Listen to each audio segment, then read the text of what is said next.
Herkes salamlayıram. Bugün yazacağımız limit Indovis'ten 517. limitin həll olacaq. Biz bu limiti iki üsulda həll etmeye çalışarıq. Birinci həll üsulunda birinci görkəmli limit və ikinci görkəmli limitdən istifadə etməklə bu limiti həll edərik. Limitimiz bu formadadır. Nömrə 517.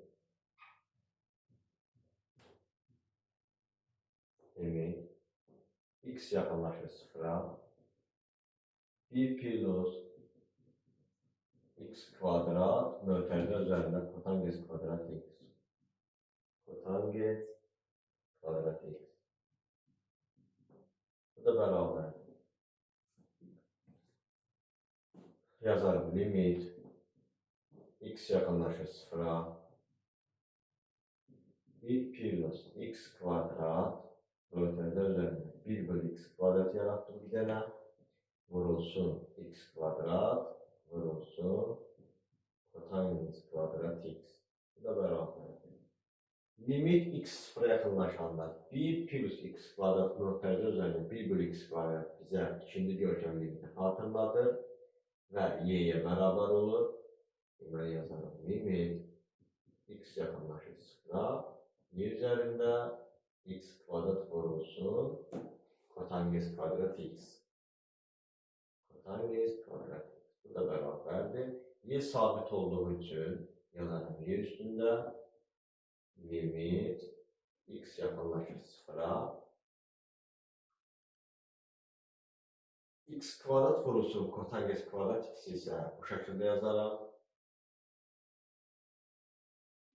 X vurulsun x bölünsün. Sinüs x vurulsun sinüs x. Bir də surətdə yazaram. Vurulsun kosinüs kvadrat x.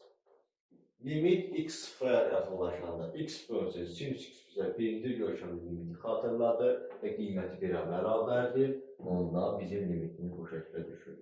Y üzərində limit x yaxınlaşır sıfıra. Bunların qiymətləri 1-ə gedəcək.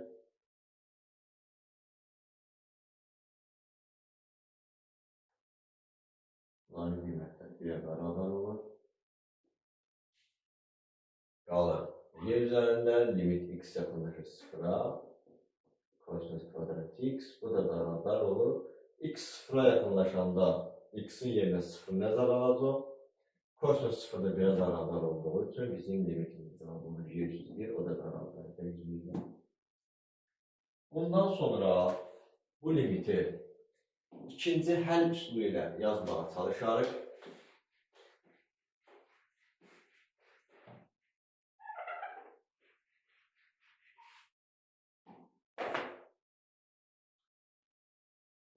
Yazarım limit x yaxınlaşır sıfıra.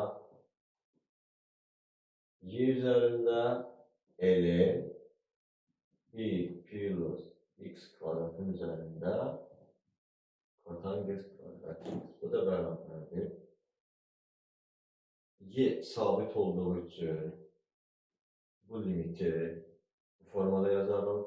Y üzərində limit x yaxınlaşır sıfıra. Kotangens kvadrat x'i e'nin karşısına keçirə bilirik. Yazalım.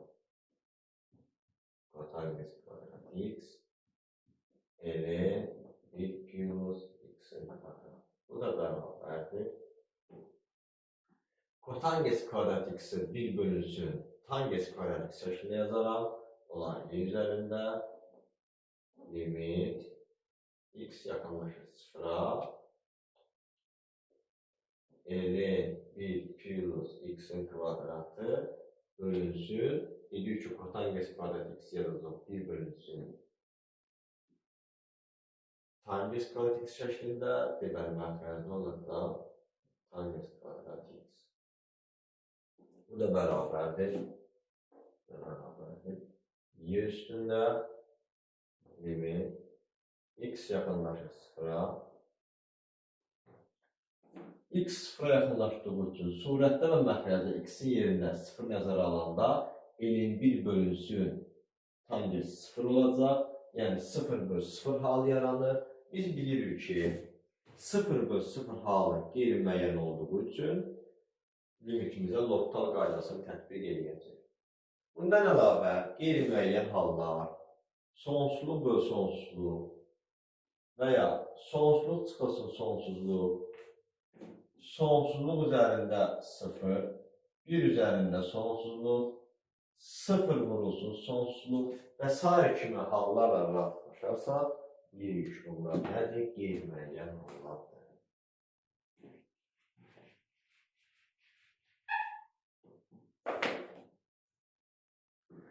L'Hopital qaydanı tətbiq edəndə surət və məxrəcin ayrı-ayrı törəməsi tapılır.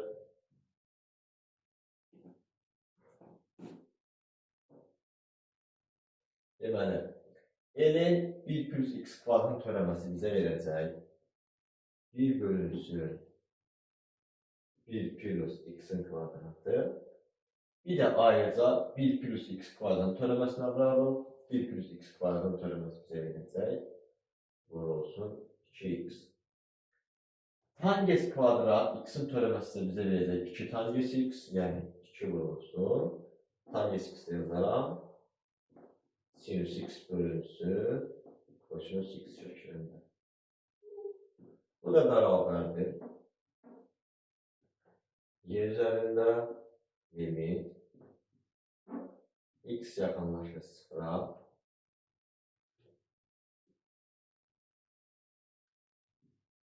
2x bölünsün 1 plus x-in kvadratı vurulsun.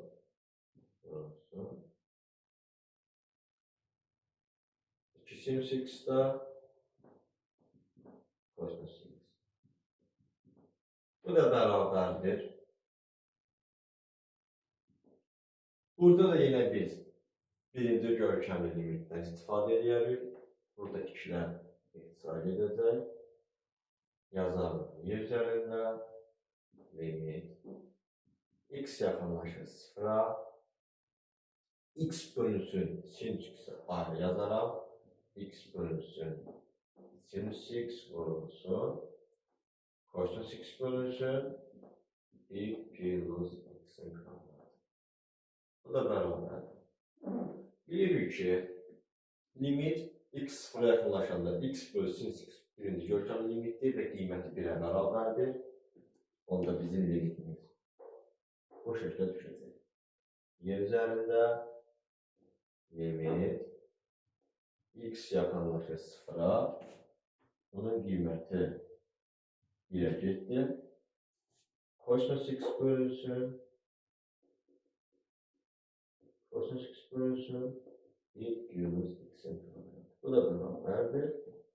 Y üzərində limit x yaxınlaşır 0-a. 0 surətdə və məxrəcdə x-in yerinə nəzərə alanda kosinüs 0-da 1-ə bərabərdir. 1 plus 0.